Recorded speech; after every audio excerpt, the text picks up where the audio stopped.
இங்கே பாருங்கள் இந்த 2 உறவையும். இதுதான் அந்த தாய் இல்லாத பூனைக்குட்டிங்க.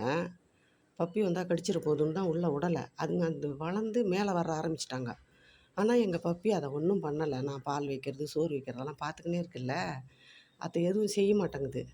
ஆனால் அது தைரியமாக வந்து எங்கே படுத்துக்குது பாருங்கள். ஒரு குட்டி அதோகுது அந்த திட்டு மேலேயே தான். ஏற்கனவே உங்களுக்கு வீடியோ போட்டிருப்பேன். அது கொஞ்சம் பயந்தது, அங்கேயே இருக்குது. இது நெஞ்சு தைரியம் பிடிச்சது எங்கே வந்து படுத்துக்குது பாருங்கள்.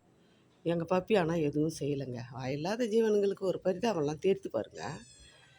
எங்கள் பப்பி எதையுமே சேர்க்காது. ஒரு பூனையை பார்த்தா ராட்சசி மாதிரி அலறடிக்கும். ஆனால் இந்த குழந்தைய அது எதுவும் செய்யலை. ஆனால் உள்ளே விட பயமாக இருக்குது.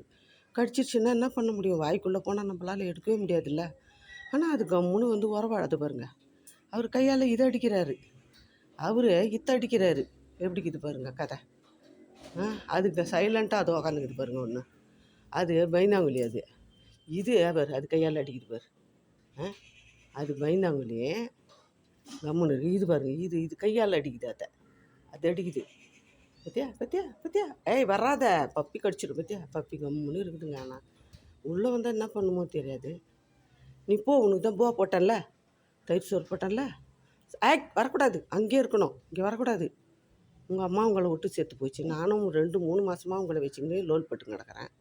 ஏய் உனக்கு திமிரு தானே இது? வம்பு சண்டைக்கு தானே வர பப்பிக்கிட்ட.